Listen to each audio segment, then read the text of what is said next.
COVID-19 testing is now available at home through the federal government and private insurance companies. Here to answer your questions is Dr. Kristen Moffitt, an infectious disease specialist at Boston Children's Hospital. Thank you so much for being with us. Sure. Thanks for having me. All right, Dr. Moffitt, it's pretty big news for all Americans, but especially for families who are trying to balance work, school, safety. So what do you say is the most effective way for parents to use these rapid tests, of course, once they are actually available and in our hands?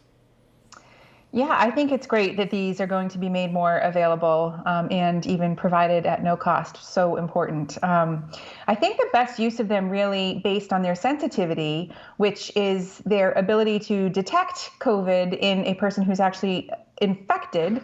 Their sensitivity is pretty good in the setting of symptoms. Compared to a PCR, it's not as sensitive, but it's pretty good in the setting of symptoms. So I think if anyone in the household develops symptoms that might be consistent with COVID-19, using these rapid antigen tests on that symptomatic individual is an excellent use of these tests.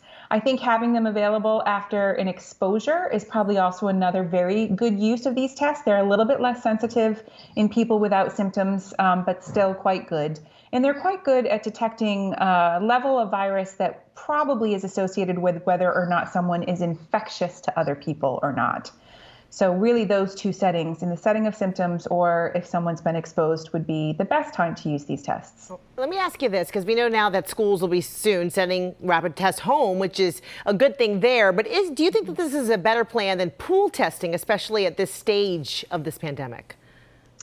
Yeah, it's a great question. I think in the current stage of just how rampant transmission has been and how frequent and high our test positivity rates are, it does seem to make more sense to be doing individual rapid antigen tests and sending these home with students and staff right now. A pooled test, if it's positive, needs to be reevaluated by having everyone who contributed to that pool do their own individual test anyway. So this will save a little bit of time. You're going straight to the individual and you don't have to do that extra step of figuring out who contributed a positive to the pooled test. All right, I also want to ask you about that new study out of South Africa this week showing that Omicron is more dangerous for babies and toddlers than for earlier strains. Now, of course, that is the age group that does not yet have a vaccine. So what does this show? Is it because of that they're not vaccinated yet, or is there some other impact of Omicron that we're still learning about for the youngest among us? Yeah, I think that impact on toddlers and babies really has to do with how much more likely a really small child is to be hospitalized with any respiratory viral illness. It may have a bit to do with their lack of protection from vaccination as well. It certainly would be great to be able to get this group vaccinated. We know it's been very effective against preventing, or at least effective at preventing hospitalization with Omicron. But it is very true for other respiratory viruses that those really young children are more likely to end up being hospitalized.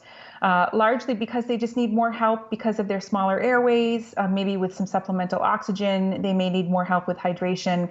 And that is very much what we're seeing in the United States, certainly at our hospital as well, with the really young ones who are getting hospitalized. They're still doing quite well, but they are needing a bit more support than older children are, usually with hydration and with some supplemental oxygen. And Dr. Moffitt, before you go, any update? Are we still looking maybe middle of this year for a vaccine for that age group, do you think? Oh, I sure hope by middle of this year. I mean, it's really hard to speculate. There was a bit of a setback with the Pfizer dosing in the 2 to 5 year olds, or through 4-year-olds, I should say. But I should hope that the data will be forthcoming from Pfizer, maybe within the next month or so, and then maybe another month's turnaround time for it to be reviewed and considered. All right, let's hope. Dr. Moffitt, thank you so much for your time and your insight, as always. Thank you. Sure.